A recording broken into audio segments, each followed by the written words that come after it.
Get them fired up and get them to the staging lanes, baby, because 8th Mile Apparel is now carrying Glowing Bracket Racing merch. Hats, t-shirts, hoodies, and much more can be yours today by visiting 8thmileapparel.com. We appreciate each and every one of you guys supporting the Glowing Bracket Racing YouTube and Facebook pages.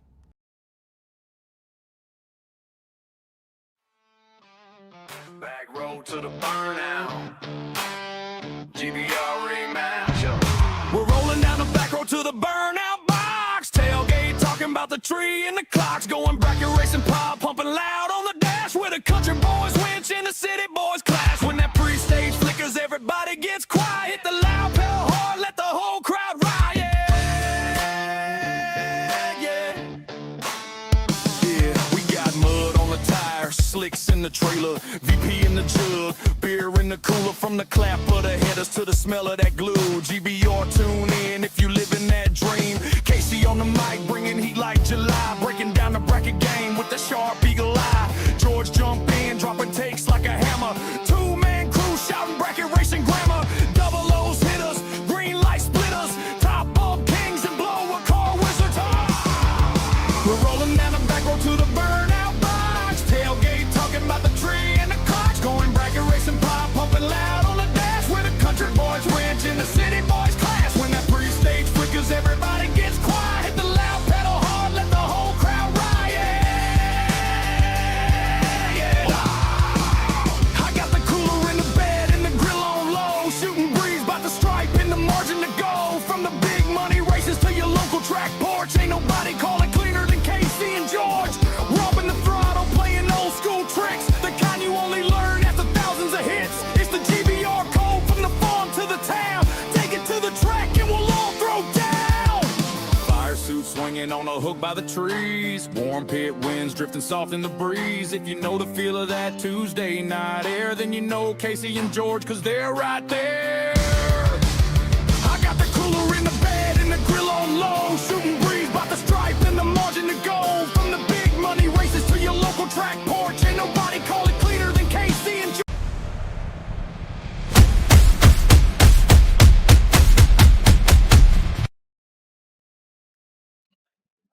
What's up, everybody? Casey and George here, February 17th, 2026, episode 224 of the Going Bracket Racing Live podcast. Getting ready to tell you what the big difference is. I'm looking over here on this side screen because y'all are a little bit ahead of me. I'm seeing these robots fighting over here, so we're getting ready to see what's going on with that. But before we get into that, we got to thank the people that make this 100% free to y'all every single week. TSR Racing Products, Power Glides, Turbo 350s, 400s, 727s, everything you need for your transmission, get from TSR Racing Products. BRG 3D printed parts.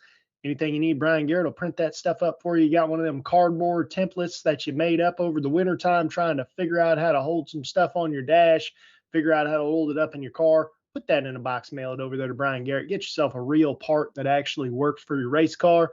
Syntex Printing out there in Temple, Texas. Sticker shirts, brochures, anything you need for your business. Driven Racing Oil. Use code GBR10. Get yourself 10% off. They got oil for your race car, oil for your truck, oil for things that you go hunting with that we're not allowed to talk about evidently on live streams for whatever reason, because we get, one of them, George. What else they got? They got cleaning products, man. You don't need them quite yet, I don't think, but later this summer, you're going to get lazy. We know you're going to park that trailer under a tree. It's going to turn green, it's supposed to be white. Get some of that speed clean over there. DrivenRacingOil.com. Use code GBR10. Get 10% off your order. Proform Parts. Visit proformparts.com for your shop tools, carburetors, alternators, radiators, accessories, all kinds of stuff. Get you some of them AN wrenches, man. They're pretty cheap, and you wish you have them right now. I know you do. Crew Chief Pro Software. Get that new combination like TJ Pruitt's buddy buying that 712 cubic inch Sunset Racing engine for his bracket car. Get that figured out. Figure out, am I going to run 418 this time or 420? What am I going to do? How much do I need to hold right now? Crew Chief Pro Software. Get that figured out real quick. Gearhead Solutions. He's got trailers now too, guys. You need a trailer? Call Trevor over there at Gearhead Solutions. He's got parts. He's got everything you need. I think he maintains all those trailers too. So, gearheadsolutions.com. Thousands of vendors, maybe thousands of trailers. You don't even know anymore. Mid-State Dragway in Havana, Illinois, doing another quick 16 up there this year. Some of the fastest race cars are in Illinois. You know what? I wonder if Chris Sullivan, I saw a rear Morrison F1 X12 motor that he had for sale. That thing probably makes 2,000 horsepower. And somebody better buy that thing, or Chris Sullivan's going to be qualified number one in the quick 16 Havana Dragway. I can tell you that right now. He's going after the Peeblers. I can tell you that. Yeah, no question, man. And I seen that same thing for sale. Seems like if nobody buys it, it's going to be going in between the rails of his dragster, and you know what that means after that, guys. So like Casey said, you'd better keep your eyes open or take that off his hands as fast as you can. One thing I really like about this quick 16 going out there at Mid-State Dragway is 8 door cars, 8 dragsters actually make up the field. And special shout out, as we get more information, we'll call this out on Going Bracket Racing. But special shout out to the family that's backing the program too. I believe it's RL Trucking, but I don't want to get it mistaken or mess something up. I know it's something of that nature, and thank you to whomever you are out there for backing that program, getting some quick 16, 8 dragsters, 8 door cars out there at Havana, man.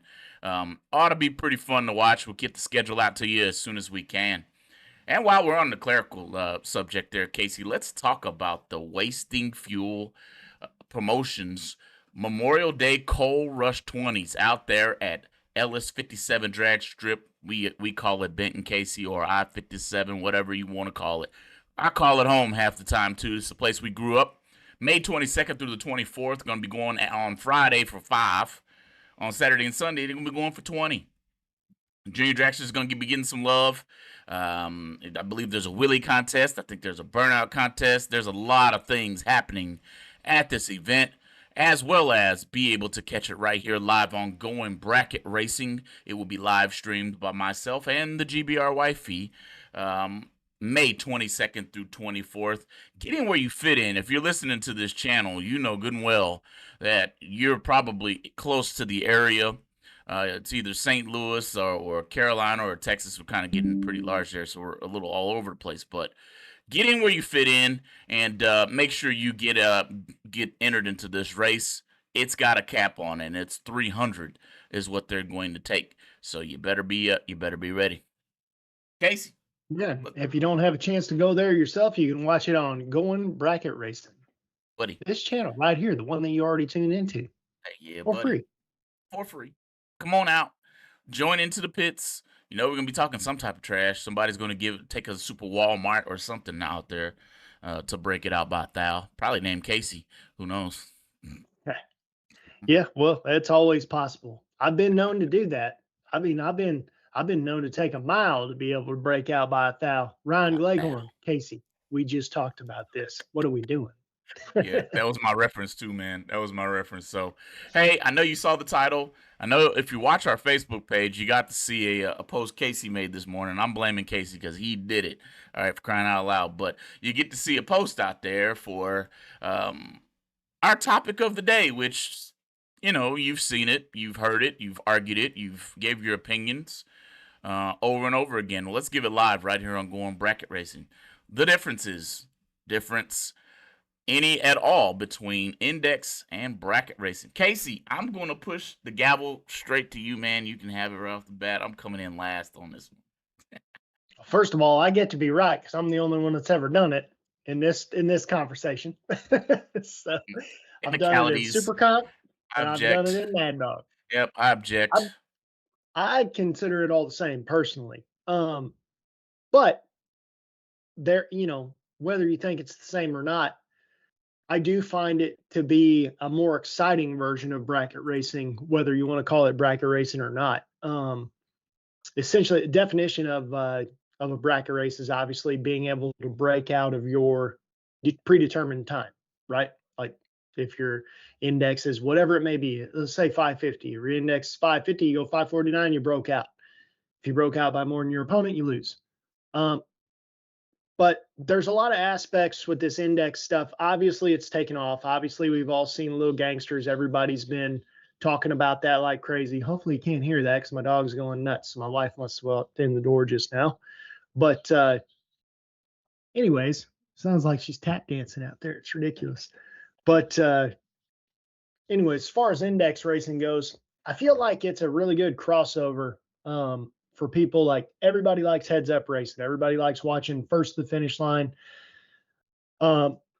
People are always talking how do we get more people in the sport. I think index racing might be the way to do that. And I'm not talking your typical index racing of your 90 classes per se, because there's a lot more gamesmanship involved in that with throttle stops and all that type of stuff. But these no throttle stop index races where cars are leaving heads up, they're leaving at the same time off the pro tree. And most of the time, first one to the finish line does win.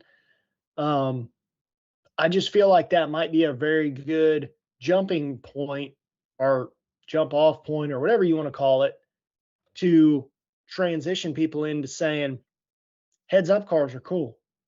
99% of the time, heads up cars are unaffordable, especially for somebody who's first getting into racing. Bracket racing is what's affordable. That's what it was created for. Local bracket racing is the most affordable version of drag racing, period, because you can race your mom's minivan in Super Pro if you so choose. If you think you can compete, that's fine. Think of the Kia Soul that always goes up there to the World Foot Brake Challenge. Think of the guy who drove up there and won one of those races at Kohlberg Promotions at Bristol the other year with a scooter in his back seat and sleeping in a tent. Like, the thing is, you can afford that type of stuff. So is index racing the way to really get people involved to understand bracket racing on a different level and then be able to ultimately turn into bracket racers?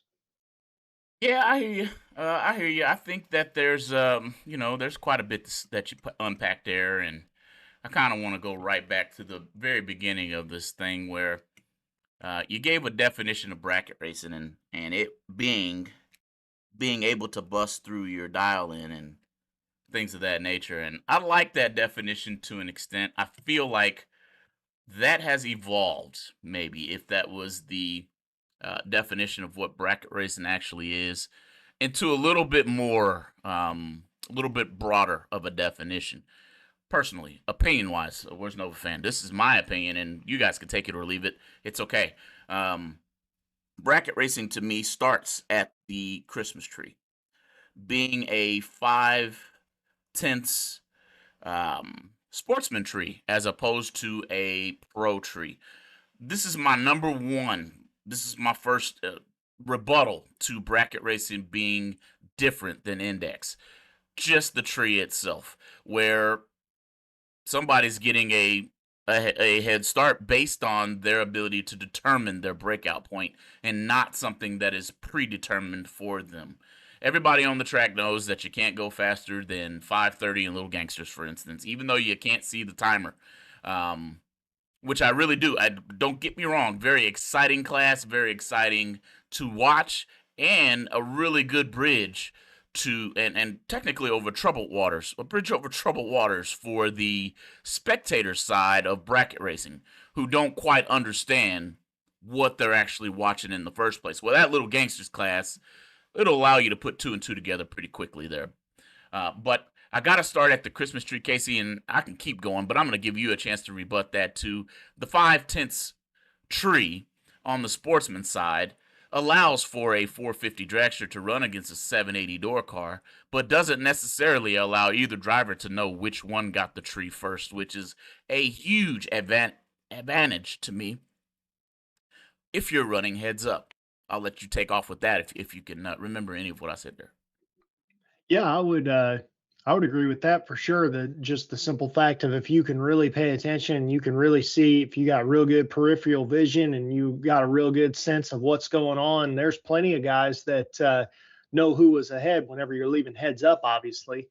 The thing that I think is being missed on as far as the pro tree goes, I haven't ran pro tree in a long time, like since I was maybe like 18 when I ran Super Comp.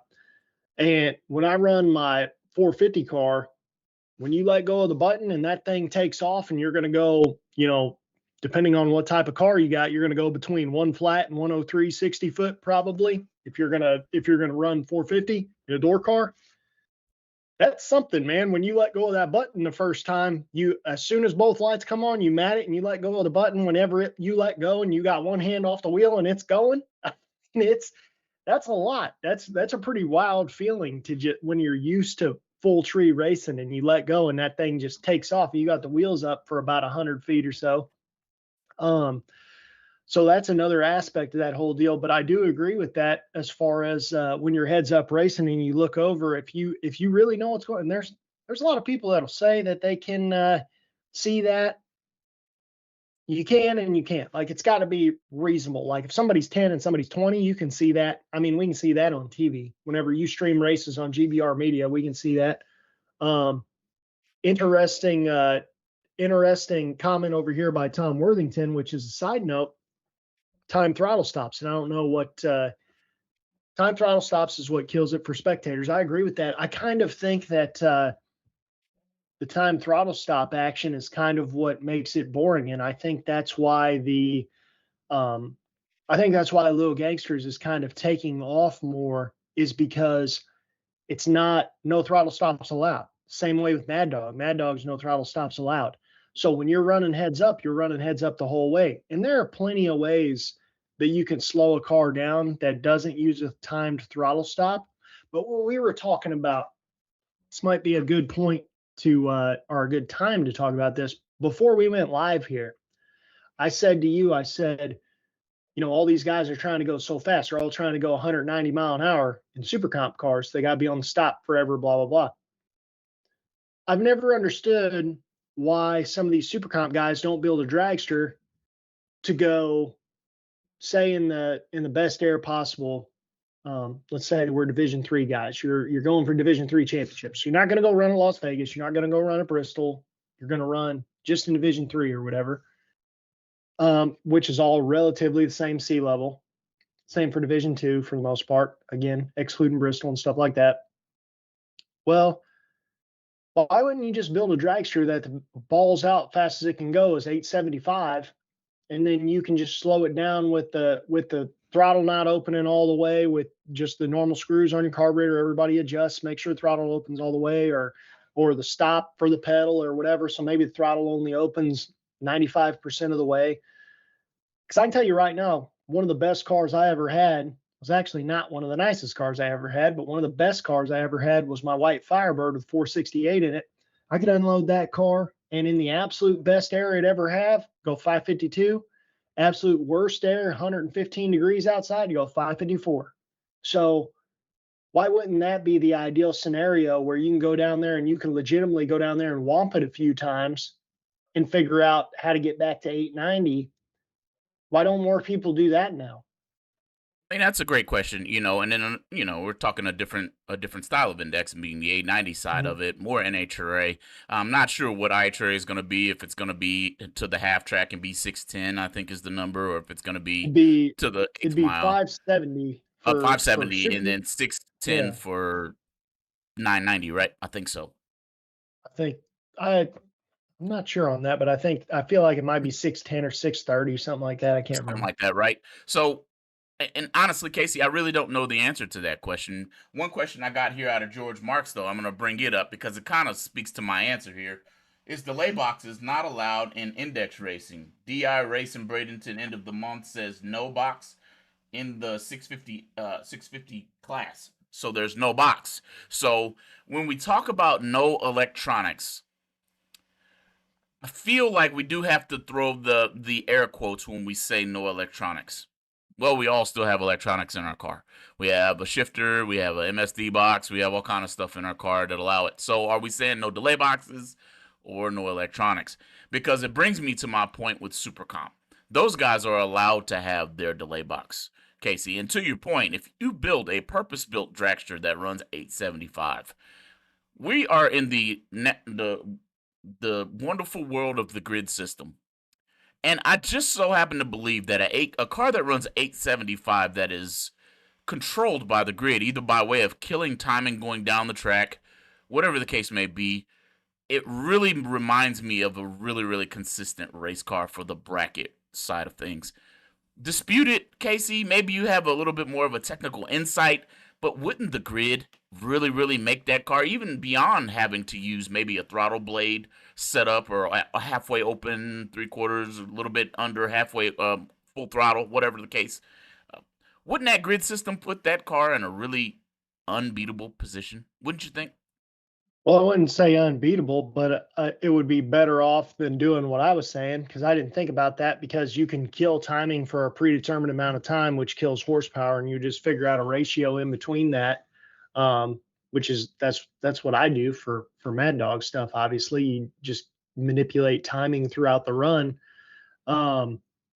So yeah, that would be the better way to do it than what I was talking about. Austin Day says over here, I think everyone wants to chase instead of being chased, which is why speeds in Super Comp, Super Gas, Super Street are increased by so much. Yeah, that's probably true. Yep. Yeah, and actually, he also says no time index racing just gives the guy later on the tree a get out of jail free card if their opponent breaks out but doesn't know how truly fast either one of the competitors go. I like that one. I liked it. If they're not a bracket Yeah. racer, that's what I'll say about that. Interesting.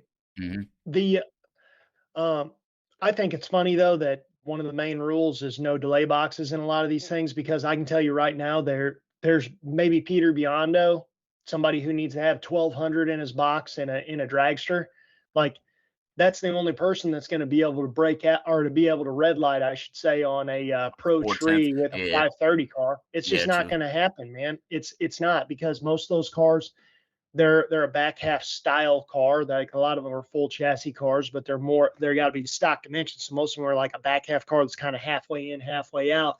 But they're all going to have a 26-inch tall tire on.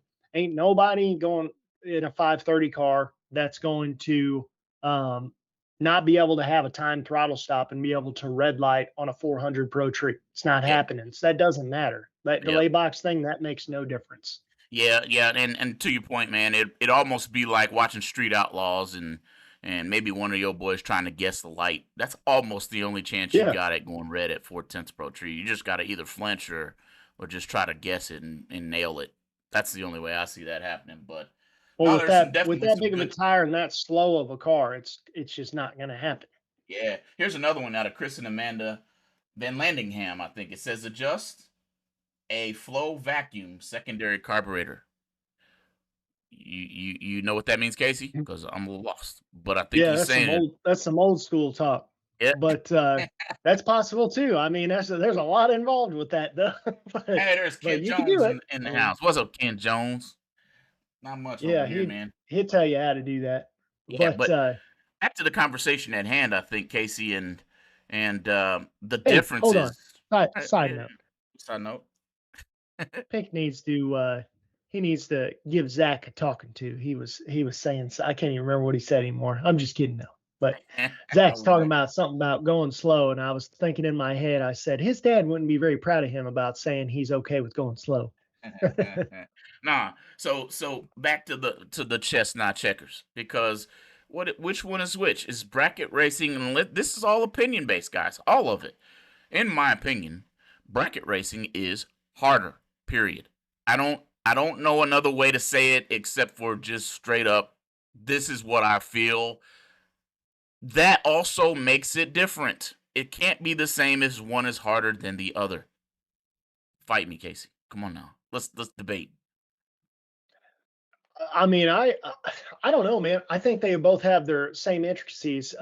Jeremiah Hall said in our Facebook post, I can't remember when I made that. It's either today or yesterday. He said, index racing. What did he say? He said something like bracket racing is the lazy man's version of index racing or something like that.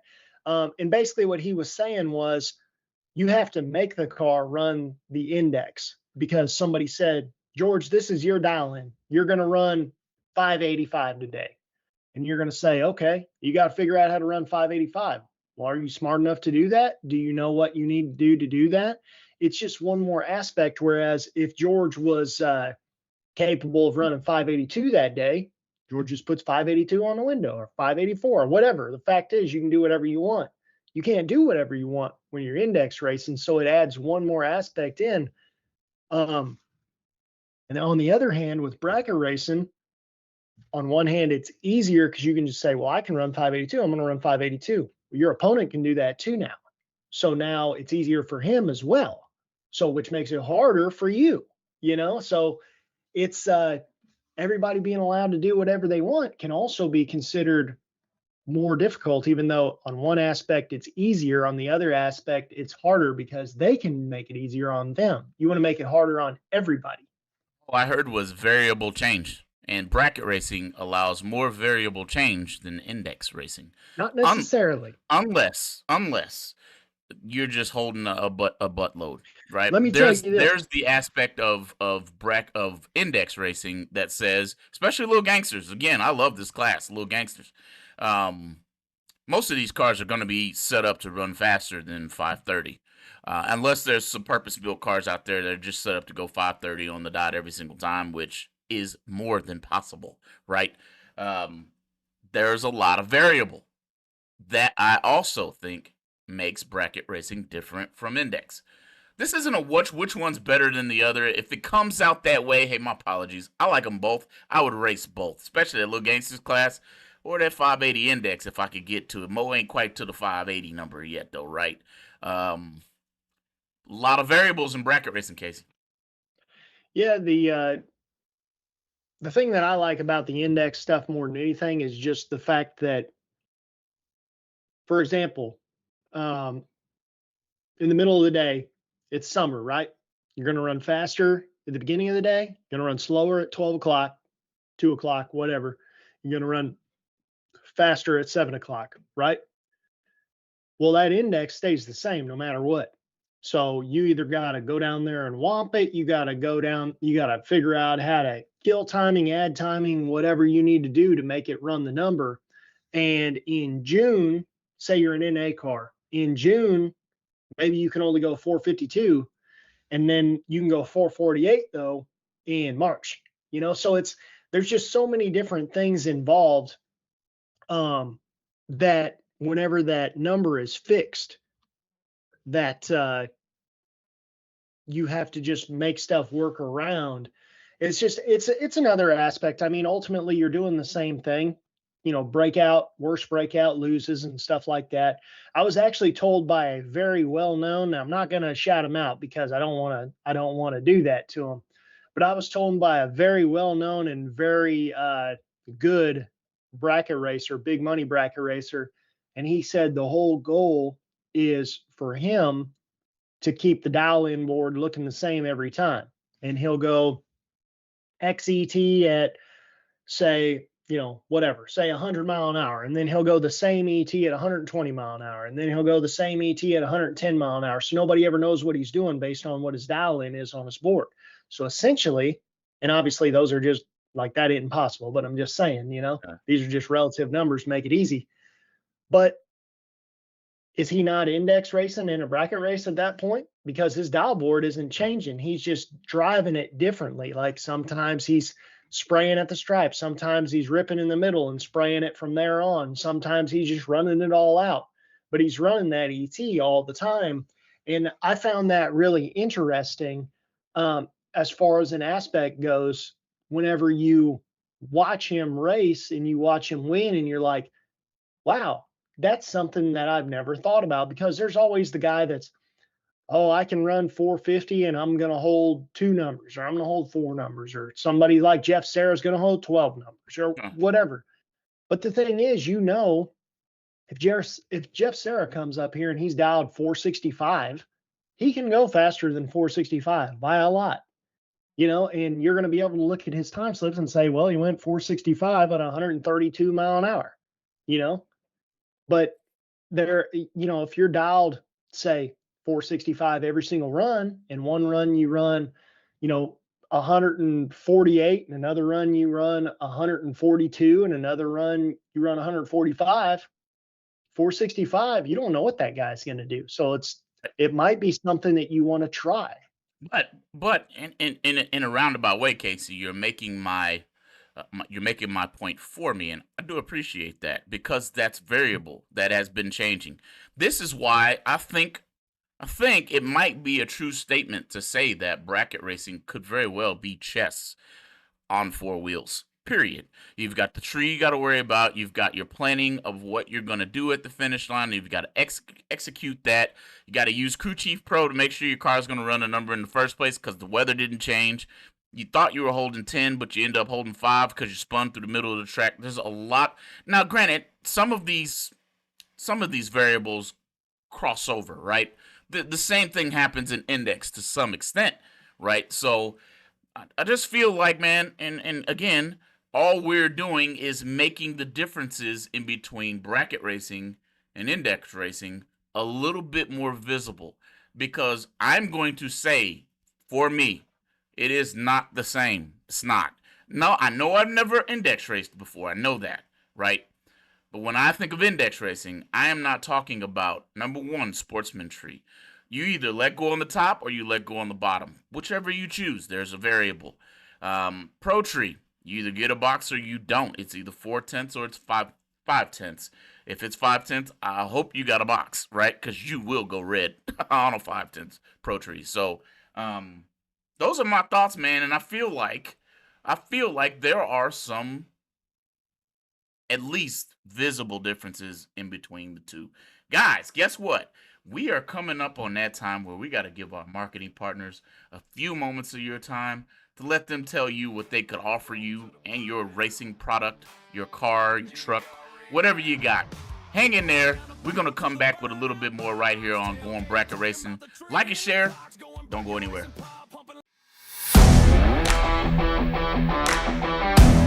Here's the skinny on the ProForm Slim Fit radiator systems. They are the industry's first and only 4-inch thick radiator system. That's the radiator plus the shroud plus the fan combined. A complete unit that's up to 40% thinner than others on the market. Fully assembled for performance out of the box. Eliminate the stress and frustration that comes as precious weekend hours are lost trying to upgrade your cooling system with major space constraints. The Slim Fit system utilizes 2 patented pieces of technology, allowing for a seamlessly integrated radiator system with a 3rd tank in the center of the radiator where the high-performance fan motor is installed inside the core, not hanging off the shroud. The coolant can flow all the way through the radiator, eliminating dead space. And it looks especially great under the hood. Sleek angles, eye-catching perforations, and a smooth aluminum shroud complete the streamlined 4-corner design that defines style and a well-put-together engine bay.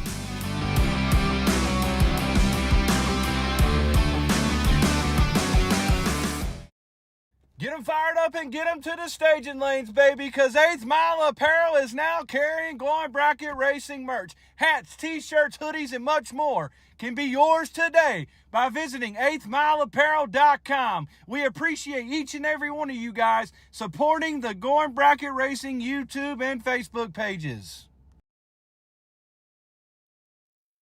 BRG Motorsports 3D printed racing parts are able to provide you with whatever you desire to enhance your drag racing operation. Items like safety belt magnets, nitrous bottle holders, and even quick release delay box mounts are able to be obtained from BRG Motorsports 3D printed racing parts. Have a look at top selling items such as helmet hooks and steering wheel hooks, which are proven to make it easier to maneuver throughout your race car. You can contact BRG Motorsports 3D printed racing parts at telephone number 765-729-1177.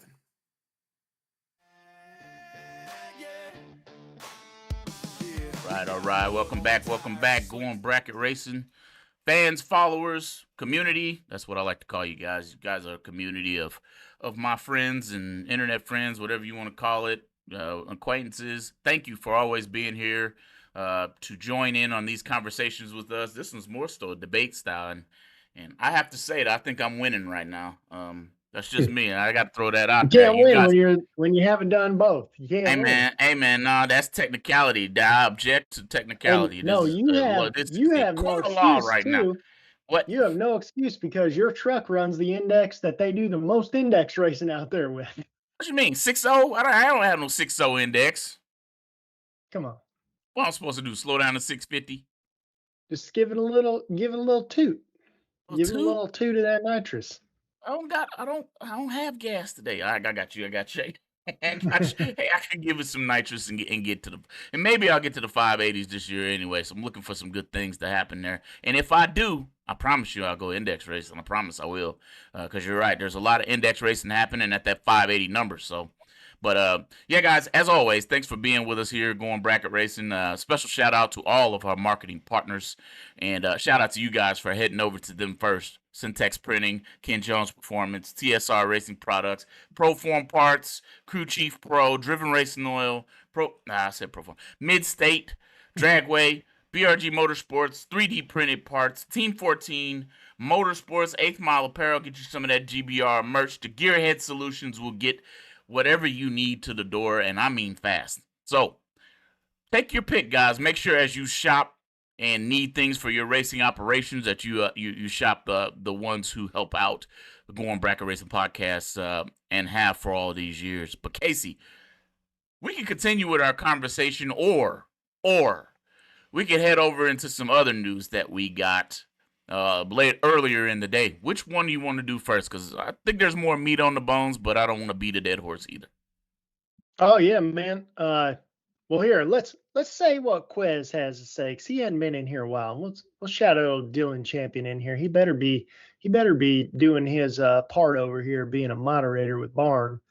Quez, what's Quez got to say today? The problem with Index here is they want to keep the tree on 400, which isn't ideal for 590 to 7L. And that's what I was going back. That's what I was saying earlier, was there in any way you're going to red light in a 530 car with no delay box? Not going to happen. 26-inch tall tire, more than likely. You put a 24 on there, you're going to look like an idiot because it's going to look stupid. And no one's going to do that, because we all know the number one rule with race cars is you want to look cool first, then you want to win races. That's the rules. Yep. I know some of these guys are hitting the tree fairly well, though. That part I will say. Like I can't remember just off the top of my head what some reaction times were at the little gangsters. I don't even know if they call them out, because there's no scoreboard on or nothing like that. So it's like, you never really get to understand that part of it. But I'm pretty sure that there are some people hitting the tree pretty good. They all have buttons, I'm pretty sure, as well. So at least it's not letting go of a clutch either. Yeah, that's the other thing. It's like, I mean, I don't know. It wouldn't matter as far as the buttons go, because car's only going to react so fast. You can get those micro switches and they pick it up a decent amount. But ultimately, you got a 26-inch tire 530 car, red lighting won't be a problem. I can tell you that. If it is a problem, you're an anomaly. So, yeah, anyway, Austin Day, this is something he was messaging us on Facebook, so we can talk about this real quick too, before we get into the other stuff. Should foot brake cars be allowed 2-steps like in stock eliminator, or stay original, no 2-step, no electronic air shifters? That was something that I was interested in, because I want to say this year is the first year, or maybe they started it halfway through last year, that I saw stock eliminator was now allowed to have an air shifter. See, stock eliminator, originally the entire point of it was everything was as it came from the factory, just high performance. You do whatever it is, like you got to use this head and you import it and all that nonsense, but you got to use this, like it's close to stock as possible, and we're racing. I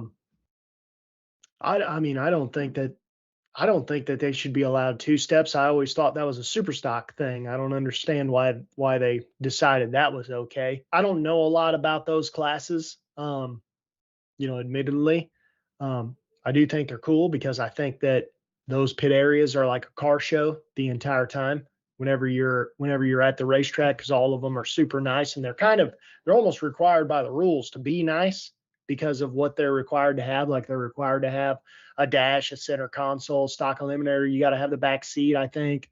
Yeah, I agree with Quez. No 2-step. Keep air and electric shifters.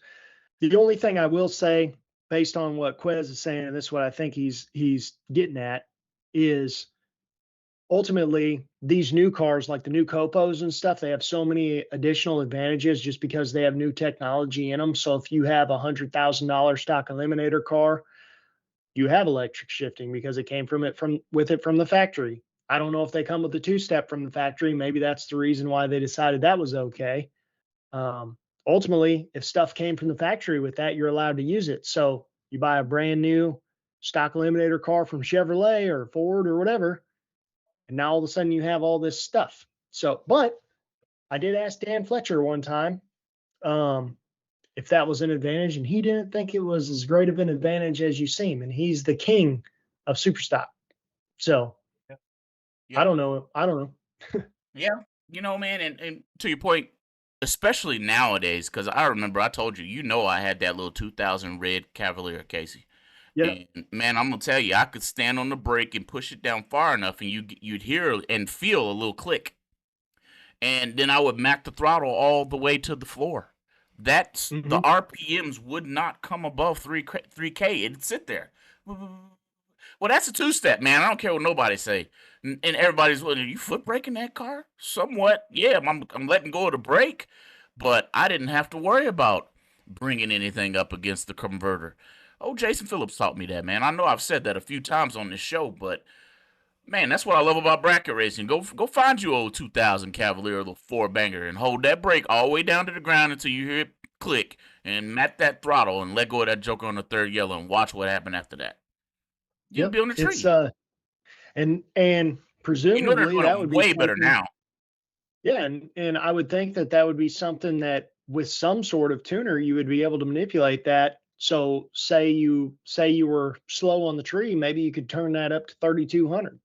Yeah, What is a two-step? Because those cars, they didn't sit there and bang off the rev limiter. They held it there. That's what stays. I've always wondered about a lot of that stuff is that, you know, I like Brett LaSala, the king of the Dragon Drive stuff right now with that green snot rocket Camaro. When you hear him stage, it's on the two-step, but it's not the same sounding two-step. Like it's a very consistent sounding two-step. And I wonder if he's doing something, Oh, manipulating some sort of software to do that. Kevin Grider over here, the Sarge himself, is saying that it's called brake torque management. Sounds like it would be something. Do you know what I mean? The brake is Mhm. enacted, so it's managing your torque somehow, by way of the computer inside of the car. I really don't know how it works, but I'm here to tell you, Casey, that's how the four banger was, man. My old Cavalier, I don't think it ran but 980 in the eighth mile. But I'm gonna be double O, and you're gonna have to catch me, and that's not going to work out well. All right, I should have kept that car just for that reason. I should have just kept it. That's a long time to sit there foot brake racing. You ain't joking, especially to the eighth. It's gonna happen so quickly. So anyway, what we doing, Casey? We gonna keep talking about this, or we're gonna go over to the breaking news.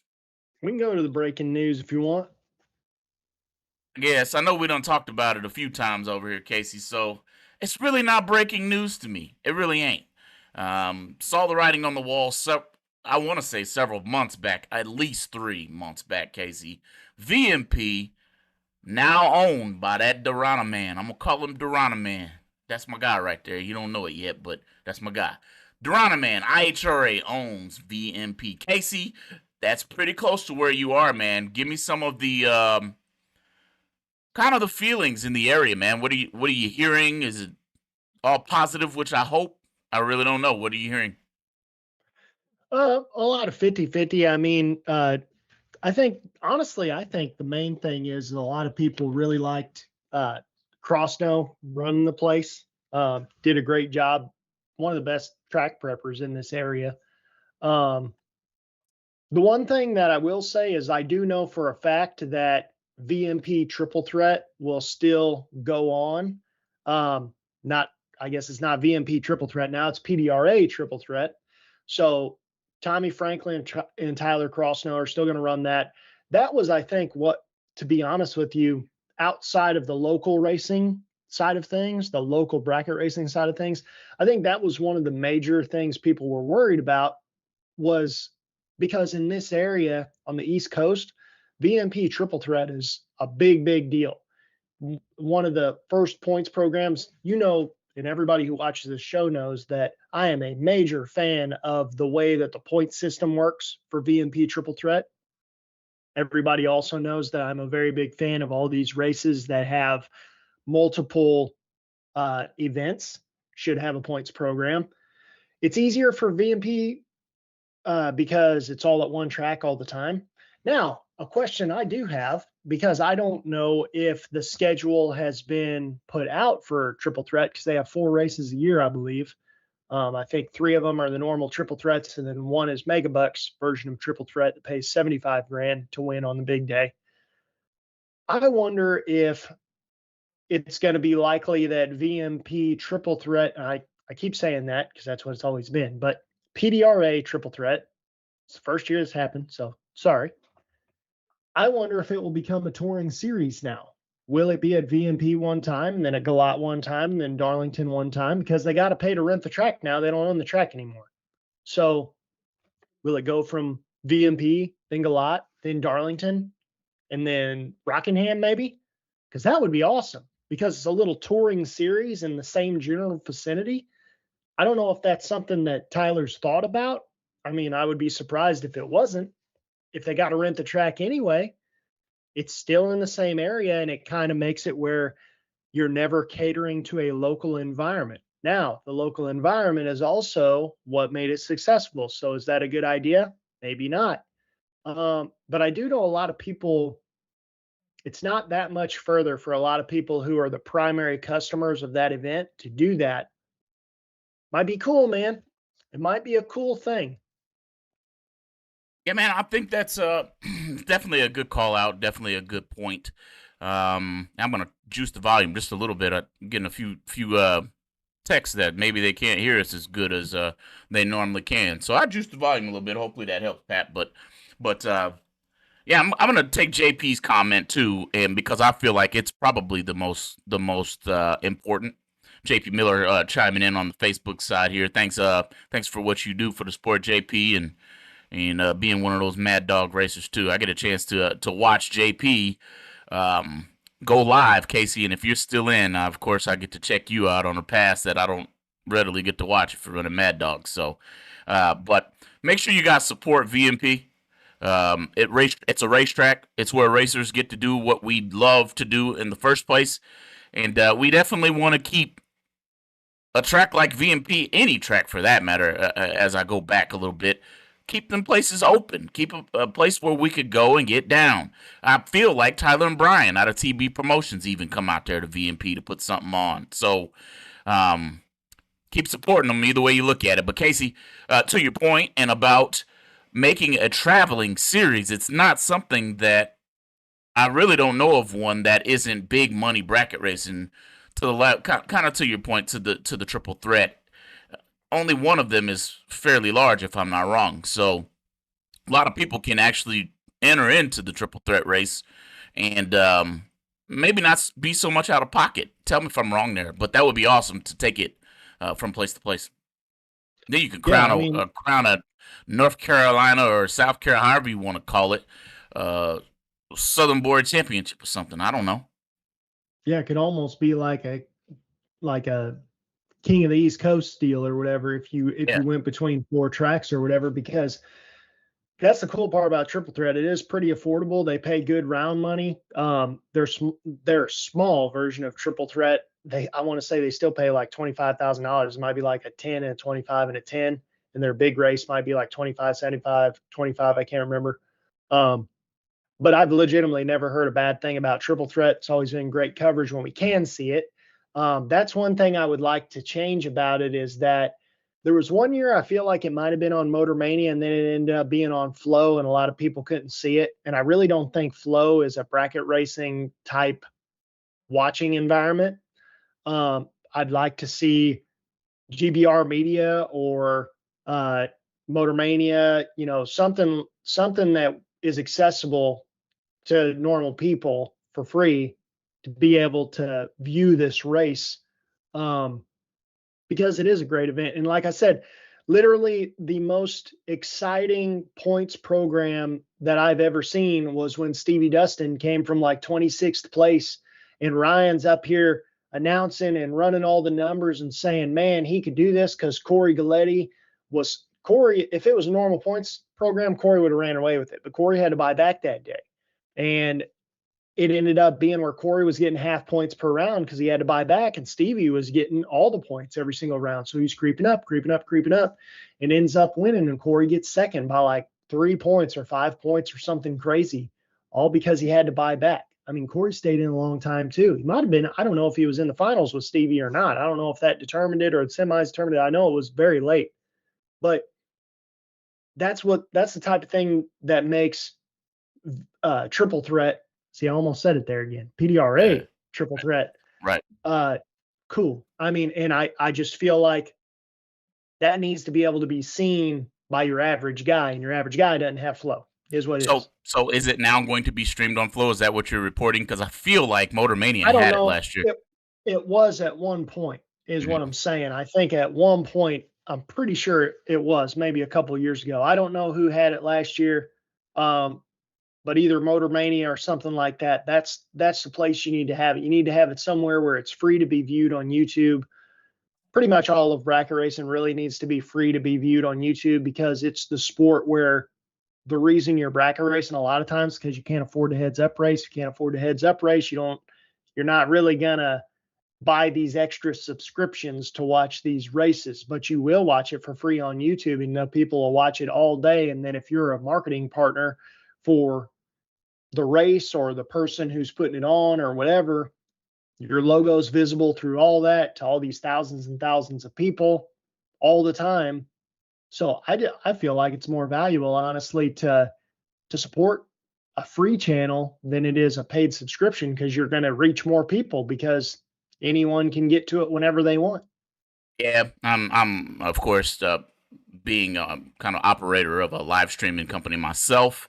I would love to continue to do it free at all times, and make it to where you could come and watch the race from a bracket racing stance, not just watching it free, but watch a bracket race through the eyes and lens of people who really enjoy bracket racing. You're going to see it from a different viewpoint most of the time, especially the best way to capture it is with a roving camera, to where somebody's actually on a scaffold moving that camera. It's pretty awesome to be able to watch a race, Casey. This is how I do it myself. I can generally tell who got the tree, or if it's just going to be very close. And that tells me where I'm going to position my camera for you guys, the viewer, to watch it. So somebody with that type of a thought process to be able to show us the VMP race, that's Motor Mania all day. I'll definitely be watching, especially if it's free. Yeah, absolutely. Yeah, man. No, man. The only other thing I want to say, I'm kind of out of stuff to say, to be honest with you, unless something comes up in the chat. But the one thing that I wanted to say, I think about a week ago, I made a post on our Facebook page that took off, and I mean, there's like 2,000 likes on it or something crazy. But I said something like, if you had unlimited money, you'd be doing the same thing IHRA's been doing. So don't run the dude off. Don't piss him off. Basically, don't negativity isn't going to help anything. And I wanted to expand on that because some of it came back up with the acquisition of VMP. First of all, I wanted to say that Tommy Franklin and Judy Franklin, everybody loved VMP. Did a great job. Tyler Crossnow did a great job managing it. Did a great job creating Triple Threat with Tommy. Does a great job with PDRA. Tyler's still going to go work for PDRA. He's not gone, but the fact of the matter is that negativity isn't going to help any of this. And the moreover, what I want to say is, you can like or dislike whatever happens with IHRA, what's happened already, the acquisitions, the people who've come and gone, whatever. The facts are, dude owns the tracks already. It is what it is. Being negative isn't going to help any of this, because ultimately, if he fails, and there's people out there, I don't know why they think this, but they want people to fail or whatever, it almost seems like. If he fails and you're a racer, which anybody who's commenting on this probably is, if you're commenting negatively and you for some reason think it's going to benefit you to fail, it's not. It is not going to benefit you. He already owns it. You're not going to stop the sale. The sale's gone through. All we can do is support the guy and hope that it's successful, because guess what? If he fails, we all fail together, and we can't do anything about it because we're normal people. We can't go buy a racetrack. There's nowhere for us to go at that point. I mean, North Carolina, luckily there are other places to go. If you really feel that strongly about it, go ahead and vote with your wallet, man. You're not required to go anywhere. Yep. But the one thing I want to get across is tell me one time in your life, just one, only one time in your whole life, when has being negative ever led to a positive outcome in your life? It hasn't ever, and it never will. So, I mean, like I said, you have a choice, man. We all have a choice. Um, I'm not saying you got to go here, there, or wherever. I'm going to go where I want to go. I want you to go where you want to go. Everybody who's watching this, I just want you to support the sport. And I don't see anything negative that could come out of somebody renovating tracks. And I really don't see the point of petitioning to bring back Atlanta Dragway as a drag strip. If you're going to build a data center, why wouldn't you just buy the track and create a data center? Doesn't make any sense. He makes a good point over here on the Facebook chat. Casey says, IHRA can't buy the track if it's not for sale. Okay. Exactly. So if somebody doesn't buy it, does it just sit? The person for sale, do they keep operating it? There's just a lot of things. Does it turn into Memphis? Or does it turn into Memphis? Now Memphis is, of course, being revamped by IHRA, man. The Rana man. Wasn't gonna be by anybody else. Been up for a long time. Everybody had a chance to buy it. There's always just, man, I just want to race. That's all I got. That's all I got, man. It is my great escape from all the other ignorance and negativity that I have to hear. Let's not bring it into the sport of drag racing. Have fun. Do a long burnout to the 330 if you want to, as long as it's allowed, and let it rip. Come on down through the track as fast as you can, man. And I don't care if it's eighth or quarter. Cameron Collins, my car is set up for 8th mile. If it was set up for quarter mile, well, I'd run that too. You know what I mean? So, build it and they will come. Freaking Field of Dreams style. And that's what IHRA, man, the Durana man is doing that. So, yeah, I'm a little over the negativity myself, Casey, because you're right, man. 2 negatives have never made a positive, as far as I've ever known. And math. Man, shoot, I don't think you can turn your race car on with 2 negatives, Casey. Does that make sense? Come on, guys, get some positive in there too. All right. Well, the point is, we all listen to complaining, most of us, all day long at work. Why are we turning our hobby into a bunch of complaints? It's ridiculous. Like, nobody told you you had to go there, So don't go out there and complain. You could have went somewhere in North Carolina. You got a lot of places to go. So choose whichever one you like the best. And as long as you're at the racetrack, doesn't matter. But I can tell you right now that you want this stuff around for sure. Yeah, man, I see Pat over here. He's in the Facebook side. I think he just started watching us, Casey. But Pat, man, welcome to the show. It's a good place to ask questions, man. As you're new into the sport, I think is what you said there. You got you a practice tree. That's a good place to start, sir. I know it for a while there when Casey and I would be right here on Going Bracket Racing. Every now and then you'll see me hitting my practice tree. It's just sitting right there, and the button's right there. So I hit it quite a bit just sitting right here. But I challenge you, Pat. Hit that thing 10 times throughout the day at least, and try to do it at different times of the day and see if you can keep the same spread. And you'll really start to notice a difference out there on that racetrack, man. So strap it in, man. Keep practicing hard. Casey, man, what you got in close one? Hold on. JP says, tell Casey Nitrous car is still going to rule Mad Dog 450 this season. I believe that was a challenge.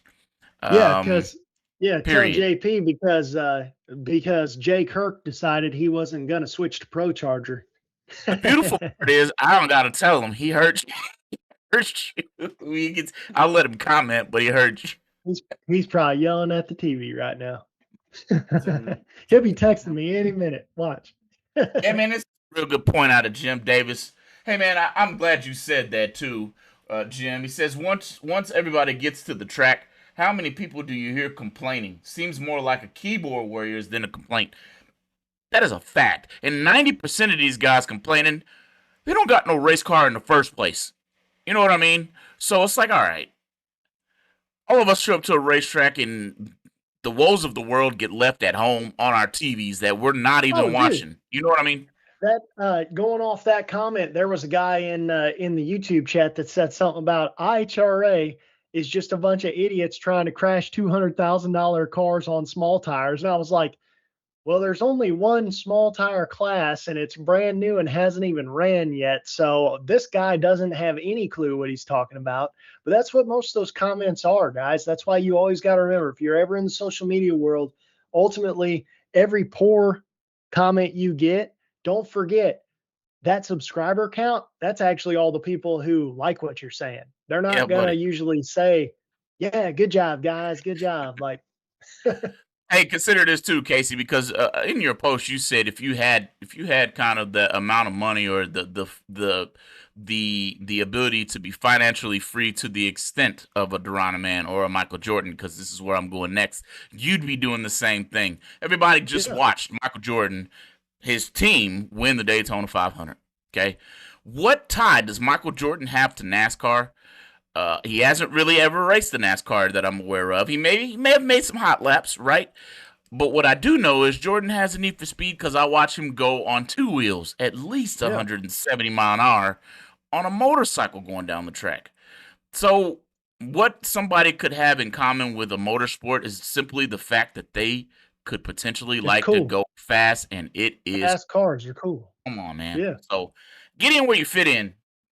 Done. Hopefully, we don't have to talk about this anymore, and it doesn't come to a shock that I don't really want to put it this way and pat us on the back, but we've known this was coming for a long time, and then you start hearing, well, formerly known as VMP. That leads way to something coming down the pike, guys. It's really not that hard. It really isn't to put two and two together there. So, congrats to IHRA for getting a heck of a racetrack, because that's what VMP is. Yeah, and I hope that see, and another thing everybody was worried about, I know we kept saying we're getting ready to get out of here, getting ready to get Yeah. out of here. But Shoot. I also want to say, everybody's always worried about PDRA. Think about this, man. Tommy and Judy Franklin just got a massive injection of income. PDRA is going to be fine, dude. They don't need VMP to run PDRA because they just got millions of dollars by selling VMP. VMP, yes, it's always been a main staple in the PDRA community. That's because Tommy owned it and didn't have to rent it. But now he's got the money to rent all these other places, so he can tour it around more. He could potentially make an East Coast and Central series, because I know a lot of the Central guys were worried about the schedule this year. He has so many more options now because he has the ability to not be tied to VMP. So it's not necessarily a bad thing for PDRA for this to happen, because now, he's kind of got, it's not unlimited funds by any means. Tommy's a successful person in his own right to begin with. Yep. VMP was a small portion of his income, you could say. His electrical company, I think is what he owns, is what allowed him to even buy VMP. So that should tell you Tommy now not being tied to VMP, not having to have everything that's involved and required of him to be tied to VMP. Dude, PDRA could be bigger than it ever has been because of that. And I don't think a lot of people have thought that far down the line. We are absolutely going to find out, is all I got to tell you, because we are very close to standing on the loud pedal. I know they're going to be getting at it this weekend at XRP, Casey. And unfortunately, Omo's not ready to go, so you might not see me there. But don't blink. I'll be out there before you know it. Ready to stand on the loud pedal, maybe let go 00 like I like to do. You know what I mean? But thanks everybody for joining in today. Another episode of Going Bracket Racing. Don't miss us next week. It's another Tuesday. We'll see you then. Fire suit swinging on a hook by the trees. Warm pit winds drifting soft in the breeze. If you know the feel of that Tuesday night air, then you know Casey and George, 'cause they're right there.